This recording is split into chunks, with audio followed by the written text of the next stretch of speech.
Bharat England తొలి test రసవత్తరంగా సాగుతోంది.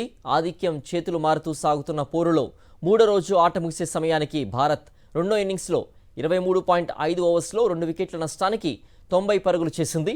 తొలి innings century hero Yashasvi Jaiswal 4 పరుగులే అవుటయ్యాడు.